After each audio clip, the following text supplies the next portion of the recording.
بتلعب عشان تثبت نفسك. وقت بتلعب عشان ايه؟ فلوس؟ بعد دوره في مسلسل جولة أخيرة الناس بقت تسأل هو ليه أشرف عبد الباقي ما كانش بيمثل حلو كده من الأول؟ واحنا النهارده هنجاوب على السؤال ده، هو أشرف عبد الباقي ما كانش بيمثل حلو من الأول؟ قرية الأوهام، ادفع كتير دلوقتي واستلم أول ما تشوف حلبة ودنك. طيب نبدأ الحكاية من الأول. أشرف عبد الباقي اتولد في سنة 1963 وهو دلوقتي عنده 60 سنة. كان من صغره بيحب التمثيل وقدم مسرحيات كتير. وريني بقى أحلى ابتسامة، يلا.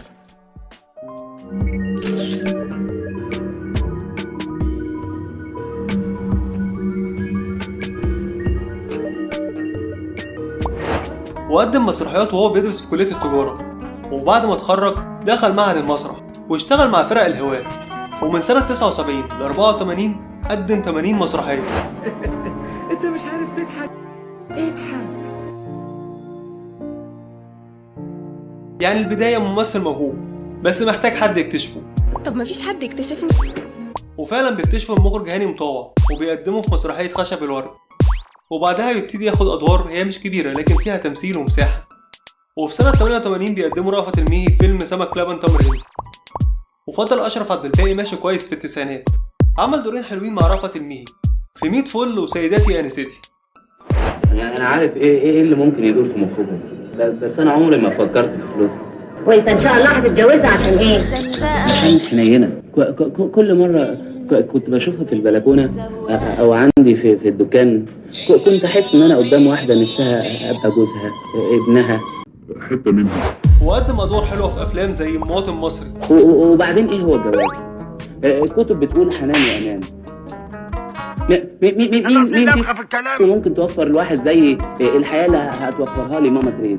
ومهلبية ايام، والباشا مع احمد زكي، ومع عاطف الطيب في جبر خواطر، ومع عادل امام في الارهاب والكباب، وشارك عمرو دياب في ايس كريم في جرين. ابويا وامي من هنا اتعرفوا على بعض في حفله بارتي يعني. يقول المؤرخون عندما بدات الهجره عقب الانفتاح نزح ابو الفضل المزداوي اللي هو ابويا ومعه كمونه اللي هي امي. امي كانت اجدع بياعه ملوحه البحر يوسف كله. قبل ابويا هناك وبدات لاف ستوري كنت بقى ما كده.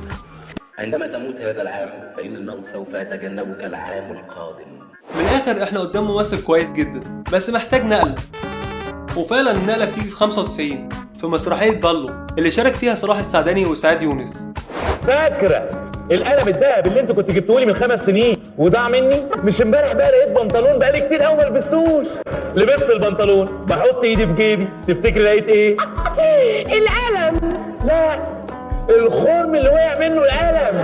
وفي سنة 99 بيقدم دوره الجامد في مسلسل حضرة المحترم عن قصة نجيب محفوظ.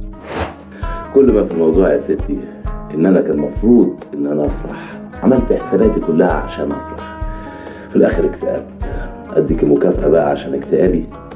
ومع استمرار عرض مسرحية بالو وقع أشرف عبد الباقي في فخ إنه نجح في الكوميديا الصرف، يعني كوميديان وبس، ودي أول نقطة ضعف. لكن نقطة الضعف التانية اختياراتي مدمرة حياتي. يعني مثلا بعد ما صعد للبطولة عمل مسرحية رودة كاردي، ودي مسرحية مقبولة بس ضعيفة، خصوصا لما قارنها بالمسرحيات اللي موجودة في السوق وقتها. بعديها على طول عربية إسعاف اللي شالتني، صوت عربية إسعاف، بس كان في فيلم شغال وأنا نايم في المستشفى. وفي أول بطولة سينمائية بيختار فيلم أشيك واد فروكسي. اهدى يا أمينة، اهدى يا أمينة، وحقك هيجيلك لحد عندي. وده كان اختيار سريع وكان غلط. يا أمينة ما يصحش كده، يا أمينة ما يصحش كده. والفيلم كان ضعيف، وده باعتراف أشرف عبد الباقي ذات نفسه. يعني حب على راسك. ولا حب على إيه؟ لكن بعدها أشرف عبد الباقي عافي ويقدم حاجة نضيفة وحاجة جريئة في فيلم رشة جريئة، بس الفيلم وقع لأن قصته فيها دراما ووقوع سريع، وأشرف بيقدمه بتجسيد كوميدي أو بيلعب الميلو دراما اللي الناس مش بتحبها من أي حد وخصوصا في الأفلام. أنا عشمي فيك كبير، أنا مش طالب كتير، انا طالبت في الفن من دابوة، مش أكبر أوي زي أحمد زكي، لا زي الأستاذ خالد زكي. وبيقدم فيلم صاحب صاحبه، فيلم معقول بس برضه مفيش إضافة. ما تجيبش سيرة السفر قدامها تموت. خلاص ياما هقعد معاك على طول وبعدين ابقى اسافر يعني. لا انسى بقى، مفيش سفر خالص. والفيلم معتمد على كوميديا القلش والاستظراف، لكن الفيلم مش بيحقق نجاح كبير، وده لانه نزل قدام اتنين، عادل امام بفيلم امير الظلام، ومحمد سعد اللي كان مفاجأة بفيلمه الليمبي اللي سحب الجمهور كله.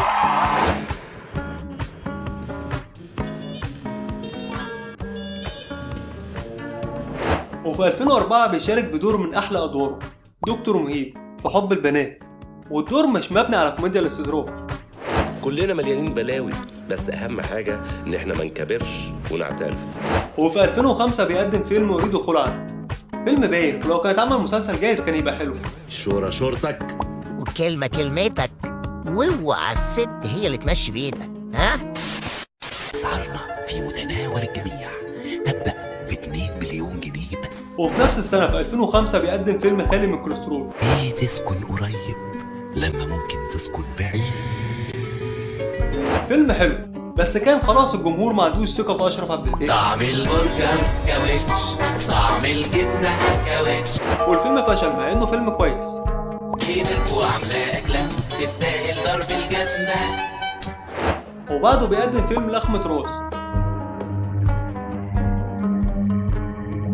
فيلم بايخ بس ليه جمهوره. لا يا عصر برتقال في عينيا بقت سكر. وبعد لخمة راس بيقدم كام فيلم بايخ لحد فيلم على جنب يا اسطى، فيلم معقول لكن ما نجحش بالشكل الكافي. وبيشارك عادل امام في فيلم بوبوس واداؤه كان كويس، بس الفيلم كان معمول بطريقه قديمه. طب انت ليه يا رأفت ما اتجوزتش لغايه دلوقتي؟ قارين فاتحه من 9 سنين يا باشا. وفي 2009 لاول مره من زمن طويل بيعمل دور جد في فيلم صياد اليمام، بس طبعا كان خلاص خلص وقت اشرف عبد الباقي. هتصور كده وماله كده؟ تصورتني 100 مرة وانا فرحان، مرة وانا زعلان، مرة وانا صغير، مرة وانا كبير. صورني المرة دي وانا كده. وده لان الناس شبعت منه في المسلسلات، وبصراحه كان ناجح في كل المسلسلات لكنها كانت كوميدي وده منعه انه يطور نفسه.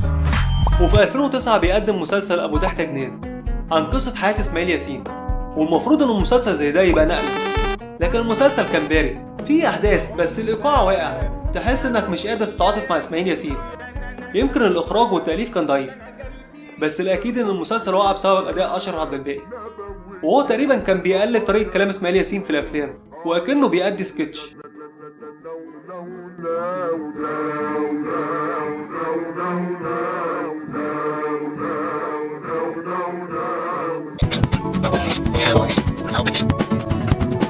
وبيستمر اشرف عبد الباقي في خط التمثيل الهزلي اغلب الوقت زي مسلسل راجل وست ستات، يعني مش اقل من 50%. لا يا دولة، لا ده كتير قوي يا دولة. ده كوميديا معقوله شغاله بس قديمه، ولولا سامح حسين كان المسلسل فشل في الموسم الاول. انت معايا ولا معايا؟ يلا معاك يا دولة طبعا. وبيبدا اشرف عبد الباقي في مشوار مسرح مصر. احترم نفسك وما تنساش ان انا ابوك، لو ناسي افكرك جاي يعزيني. وحشتني يا ولد، البقيه في حياتك. مشوار كويس واكتشف وصنع نجوم. والميه فعلا مضايقاني جدا. الميه لابس شراب تحت الباروكه. وحلب نجاحه اكتر مما ينبغي، بس لحد هنا واشرف عبد الباقي مشروع ممثل معتزل او مختفي زي احمد ادم واحمد رزق وغيرهم كتير. الدراما والتراجيدي دي هي المستقبل، لان انت مش هتعرفي تضحكي طول عمرك. لكننا اتفاجئنا السنه دي في 2024 بادائه في شخصيه تامبي في مسلسل جوله اخيره. واخيرا اشرف عبد الباقي بعد ما عدت السنين قدر يتغلب على نقطتين الضعف، واول نقطه هي تغيير جلده وانه ما يحصلش نفسه في نوع معين، وتاني نقطه هي اختيار الدور الصح حتى لو ما كانش بطوله.